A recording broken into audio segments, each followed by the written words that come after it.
Oke, kali ini kita akan berbicara soal manajemen organisasi. Jadi, dalam suatu masyarakat terdapat organisasi. Organisasi ini pada dasarnya kita dapat definisikan sederhana sebagai kumpulan orang-orang yang punya tujuan yang sama. Mereka bergerak atas dasar satu tujuan, kemudian punya struktur kerja yang jelas, dan juga mereka punya hukum yang mengikat mereka. Itu namanya organisasi. Nah, organisasi ini berkembang sampai pada saat ini. Semua yang kita kerjakan, kelompok-kelompok pemerintahan maupun organisasi-organisasi, kelompok masyarakat, semua kita sebut sebagai organisasi, yaitu kumpulan orang-orang. Maka kita perlu memahami kerangka dasar daripada manajemen organisasi ini. Manajemen organisasi ini secara sederhana, yang paling sederhana, semua organisasi pasti dan harus melakukan itu. Jikalau tidak dilakukan manajemen ini, sistem manajemen kerangka manajemen ini, maka dipastikan bahwa organisasi itu tidak akan berjalan dengan baik untuk mencapai tujuannya. Nah, kerangka organisasi itu dalam bahasa yang lebih awam kita kenal dengan POAC. Ada planning, ada organizing, ada actuating, terus kemudian controlling, dan juga evaluation. Nah, yang pertama adalah soal planning atau perencanaan. Namanya organisasi, namanya kelompok. Ketika kita membuat suatu kegiatan, maka perlu melakukan perencanaan.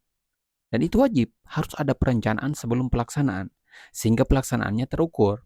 Nah, kegiatan pertama adalah pelaksanaan. Kemudian setelah pelaksanaan apa? Setelah pelaksanaan adalah organizing. Organizing itu adalah pembagian tugas. Rencana tadi yang kita buat misalnya untuk mencapai tujuan A, maka kita perlu membagi tugas. Langkah-langkah apa yang kita lakukan itu kita bagi tugas. Siapa yang mengerjakan ini, siapa yang mengerjakan C, siapa yang mengerjakan D, siapa yang mengerjakan E. Agar pencapaian bersama tadi, tujuan bersama tadi mudah dicapai. Kemudian setelah pembagian tugas, kemudian ada actuating atau pelaksanaan atau pengerjaan daripada orang-orang yang sudah dibagikan tugas tadi. Mereka harus bekerja sesuai dengan job desk, sesuai dengan kinerja yang sudah dilakukan. Nah, setelah pelaksanaan pengerjaan yang dilakukan oleh itu, ataupun dalam sementara mereka bekerja, maka perlu dilakukan namanya controlling. Nah, controlling itu artinya pengawasan. Pengawasan ini dilakukan oleh pimpinan ataupun badan pengawas yang dibuat sendiri. Pengawas ini tugasnya mengawasi kinerja para orang-orang anggota yang tadi sudah diberikan tugasnya masing-masing. Mereka mengawasi apakah kinerjanya ada kendala, ada hambatan, bagaimana, ada yang perlu ditingkatkan dan sebagainya demi mencapai tujuan awal tadi.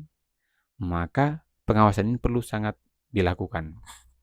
Kemudian setelah pengawasan ada lagi tahap yang terakhir, yaitu evaluasi. Setelah pencapaian tahap awal, pencapaian tujuan itu pastikan bahwa ada evaluasi. Evaluasi ini gunanya untuk melihat secara keseluruhan proses manajemen dari awal, dari perencanaan sampai pada pengawasan. Mana-mana saja yang masih kurang, mana-mana saja yang masih salah, dilakukanlah pembenahan, kemudian diulangi lagi lah perencanaan. Nah, perencanaan ini biasanya dibagi menjadi bagian waktu tertentu karena dunia ini kan waktunya panjang. Kita biasanya dalam organisasi besar laksanakan anggaran rencana kerja selama 1 tahun. Selama 1 bulan itu terlalu pendek. Biasanya 1 tahun. Negara juga demikian, di pemerintahan sampai ke bawah juga demikian. Maka pemerintahan desa 1 tahun kinerja itu direncanakan di awal tahun. Nah, setiap akhir tahun dilakukan evaluasi. Evaluasi itu tujuannya untuk melihat kembali 1 tahun ke belakang. Apa kekurangan kita, apa kelebihan, apa yang perlu ditingkatkan, apa yang perlu dikurangi. Itu fungsinya evaluasi. Maka ruang evaluasi ini harus dibuka, harus dilaksanakan. Demi apa? Demi perbaikan di tahun-tahun berikutnya.